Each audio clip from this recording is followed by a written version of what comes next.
ഞാൻ കരുതിയത് അച്ഛൻ അറിയുമ്പോ വലിയ സന്തോഷാവുന്ന. അച്യുതേട്ടന്റെ കാര്യസ്ഥ പണി തുടങ്ങിയ പിന്നെ അച്ഛന് തേങ്ങയുടെയും ചക്കയുടെയും കണക്കേ ഉള്ളൂ. നൃത്തവും സംഗീതവും ഒക്കെ മറന്നുപോയി. നിനക്ക് സന്തോഷായോ? എനിക്ക് തൃപ്തിയായി. ചേച്ചി നൃത്തം തുടങ്ങിയാൽ മാത്രമല്ല, മൂപ്പര് തന്നെ അതിന് കാരണക്കാരനായല്ലോ എന്ന് ഓർക്കുമ്പോ.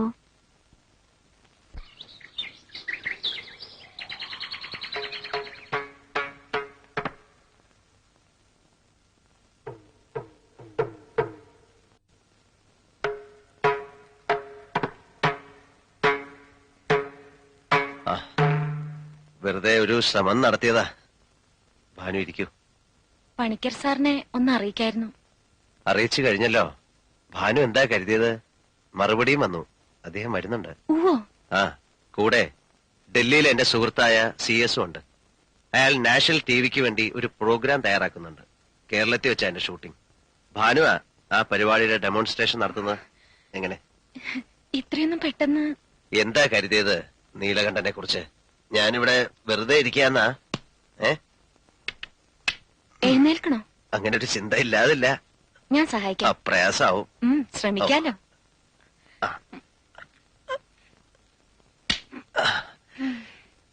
ഇനി ആ വീൽ ചെയറിനടുത്തേക്ക്.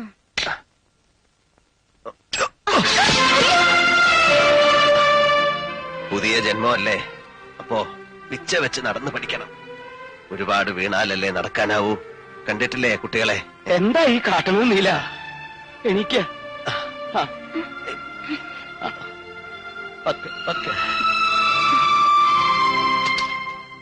താൻ എവിടായിരുന്നു? പൊറുതി മുട്ടിയിരിക്കുക ശേഖരന്റെ ആൾക്കാരെ കൊണ്ട്. പുഴക്കരപ്പറമ്പിൽ ഒരൊറ്റ നാളികേരമില്ല. എന്തിനും ഇപ്പൊ അവറ്റയ്ക്ക് ധൈര്യം ഉണ്ടല്ലോ. ഇവിടെ ഉണ്ടായിരുന്നു തൂണ് പോലെ 4 എണ്ണം. സ്വന്തം തടി നോക്കി എവിടെങ്കിലും ഒളിച്ചിരിക്കാവൂ. അവരെ എന്തിനാ കുറ്റം പറയുന്നത്? കണ്ട കാല് തല്ലി ഓടിക്കുന്നല്ലേ അവന്റെ ഭീഷണി. ഞാനൊരു പെറ്റീഷൻ കൊടുത്താലോ എന്ന് വിചാരിക്കുക. പോലീസുകാർക്ക് ഇത്തിരി ചില്ലറ കൊടുത്താലും വേണ്ടില്ല. വേണ്ട, എന്തെങ്കിലും ആവട്ടെ. ഇനിയും വേണ്ട വഴക്കും വക്കാണോ. ഞാനെല്ലാം മറക്ക മനഃപൂർവ്വം. മറന്നേ പറ്റൂ. കാരണം ഇപ്പൊ മനസ്സ് മുഴുവൻ നീയാണ്. നീ, നിന്റെ ഭാവി, നിന്റെ ജീവിതം.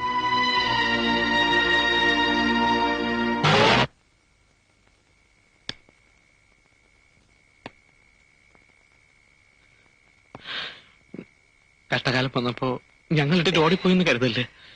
ഞാൻ അങ്ങനെ കരുതിയിട്ടില്ല, പറഞ്ഞതുമില്ലല്ലോ.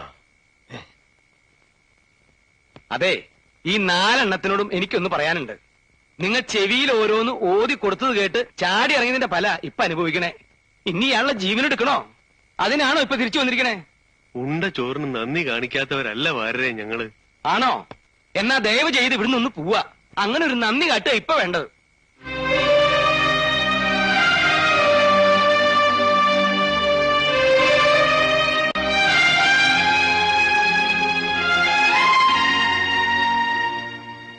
നീലം വീണപ്പോ നമ്മൾ കാവല് വേണമായിരുന്നു. തെറ്റന്നെ നമ്മൾ കാണിച്ചത്. എന്ത് ചെയ്യാനാ, ശേഖരന് പെരട്ടി ബല. എന്നാൽ എത്ര നാളാ ഇരുട്ടിന്റെ മറവറ്റി കഴിയാൻ? തിരിച്ചു കൊടുക്കാൻ കഴിയും പോലെ കൊടുക്കണം. എന്നാലേ നമുക്കിവിടെ ജീവിക്കാൻ പറ്റൂ.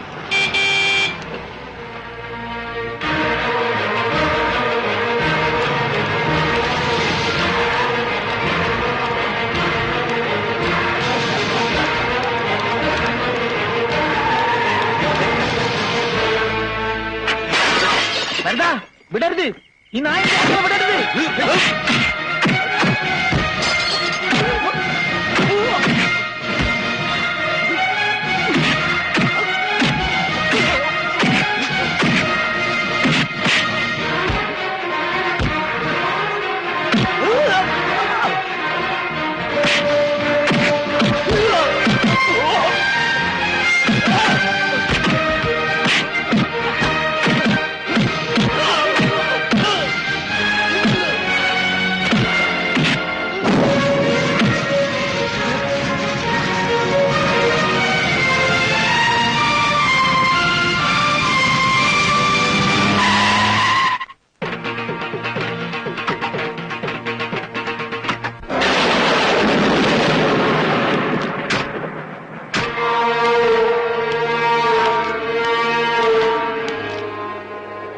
ഒരു കാറ് കത്തിയ അതെനിക്ക് പുല്ല. പകരം നിന്റെ ഈ തറവാട് കത്തിച്ചു കളയാൻ എനിക്ക് കഴിയാഞ്ഞിട്ടല്ല. എനിക്കറിയേണ്ടത് നീ പടയൊരുക്കം തുടങ്ങിയൊന്നാ. ഇന്നലെ നടന്നതൊന്നും എന്റെ അറിവോടെയല്ല. എനിക്കൊരു പടയിലും താല്പര്യവുമില്ല. നീ വെറുതെ പേടിക്കുകയാണ്. പേടിയല്ല നീലേണ്ട, എനിക്ക് സന്തോഷ. നീ ഇറങ്ങണം, പഴയ കണക്കുകളൊക്കെ തീർക്കണ്ടേ. അപ്പോഴേ എനിക്ക് ഈ കളിയിൽ ഹാരം കൂടൂ. നിന്നെ ഞാൻ ഇറക്കും. മുണ്ടക്കൽ ഉത്സവത്തിന് ഇനി അധികം നാളില്ല. നിനക്കതിന് കഴിയില്ല. തീർക്കാൻ കണക്കുകൾ ബാക്കി വെക്കുന്ന സ്വഭാവം എനിക്കില്ല. അങ്ങനെ ആയിരുന്നുവെങ്കിൽ തളർന്നുപോയി കയ്യിൽ ഒരു കത്തി കെട്ടിവെച്ച് ഞാൻ വന്നനെ മുണ്ടക്കിടെ വാതിലും ചവിട്ടി തുറന്ന് പഴയ നീലകണ്ഠനെ മറക്കാൻ ഞാൻ തന്നെ ശ്രമിക്കുക. ഓർമ്മിപ്പിക്കാൻ നീ വെറുതെ ശ്രമം നടത്തണ്ട ചേര. നീ പോ.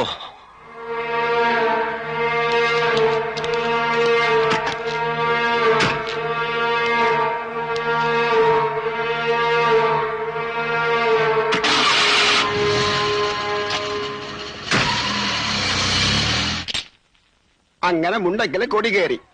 കഴിഞ്ഞ കൊല്ലത്തെ ഉത്സവം ഇന്നലെ കഴിഞ്ഞ പോലുണ്ട്. ഒന്ന് നിന്നേ, നിക്കാൻ നേരമില്ല വൈദ്യല്ലേ. ഉത്സവം എത്തിയില്ലേ, എല്ലാത്തിനും കിടന്നോടെ ഞാൻ ഒരാൾ വേണ്ടേ. ഇല്ലാത്ത സഭയുണ്ടാക്കി അച്യുതം വന്നിരിക്കണതേ കാര്യങ്ങൾ ഉറപ്പിച്ച് ഒരു തീയതി നിശ്ചയിക്കാനാ. എന്താ നീ പറയണത്? ഞങ്ങൾ തമ്മിൽ പറയാനുള്ളതൊക്കെ പറഞ്ഞിട്ടുണ്ട്. ഒന്നു മാത്രം അച്ഛൻ പറഞ്ഞിട്ടുണ്ടാവില്ല. തല വെട്ടെന്ന് പറഞ്ഞാലും ഭാനു ഇതിന് സമ്മതിക്കില്ല എന്ന്. അതിന് അച്യുതേട്ടൻ അച്ഛനെ കുറ്റം പറയണ്ട. തെറ്റ് അച്ഛന്റെ അല്ല. ഭാനു, വിവരക്കേട് പറയരുത്. അച്ഛൻ നടക്കുന്നു കരുതിയതും വാക്ക് കൊടുത്തതും അതിലും വലിയ വിവരക്കേടല്ലേ? എടി അഹങ്കാരി, ആലോചിച്ച് സംസാരിക്കണം. നല്ലോണം ആലോചിച്ചിട്ടുണ്ട്. എല്ലാം. അതെ അച്ഛാ, എല്ലാം. എന്താ ഇപ്പൊ ഇവിടെ ഇറങ്ങണം ഈ നിമിഷം? അതും അറിയായിരുന്നു. ഒരു പെട്ടി ഞാൻ തയ്യാറാക്കി വെച്ചിട്ട് കുറച്ചു ദിവസമായി. എന്നാ എടുത്തോ, എന്നിട്ട് എവിടെ വെച്ചപ്പോ തോന്നുകൂടെ ജീവിച്ചോ. അച്ഛാ, അച്ഛൻ എന്തായി പറയണത്? കുട്ടി മിണ്ടരുത്. വേണ്ട അപ്പുമാമേ, അവൾക്ക് ഇഷ്ടമില്ല അച്ഛാ. പിന്നെ നിർബന്ധിച്ചിട്ടെന്താ, ഇറക്കി വിടൊന്നും വേണ്ട. അച്യുതാ, ഞാനത്ര ഉളുപ്പ് കെട്ടവനൊന്നും അല്ല. നിന്റെ ചോറ ഞാനും ഇവറ്റകൾ ഇവിടെ ഇപ്പൊ തിന്നുന്നേ. കൂട്ടത്തോടെ ഇറങ്ങാൻ നീ ഒരു വാക്ക് പറഞ്ഞാൽ ഞാൻ തയ്യാറാ, സന്തോഷത്തോടെ. അയ്യോ, അപ്പുമാമ എന്താ പറയുന്നേ? എന്നാ ഞാനും അവളും കൂടെ പാടില്ല. പുകഞ്ഞു കൊള്ളി പുറത്ത്. വേറെ വഴിയില്ല മോളെ, നീ ഒന്നും പറയരുത്.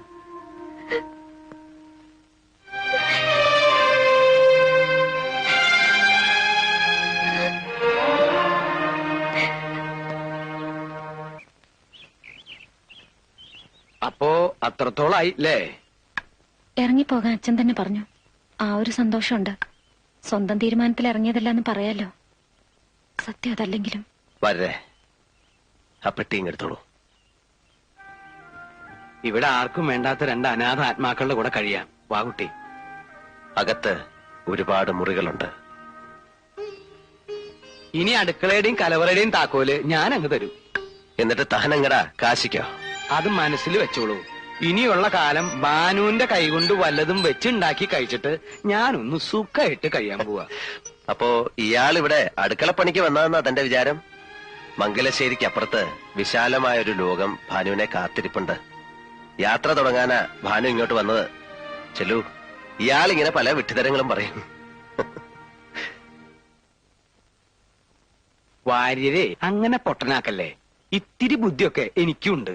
ഞാനേ കുറച്ചോണം കൂടുതലുണ്ടതാ. ഡിങ്ക ഡിങ്ക. കൂടുതൽ ഉണ്ണുന്നതാണ് ബുദ്ധിയുടെ മാനദണ്ഡം എന്ന് വെച്ചാ തനിക്ക് കുറച്ചൊന്നും അല്ല, കൂടുതൽ എന്നാ ബുദ്ധി. ഡിങ്കി ഡിങ്ക.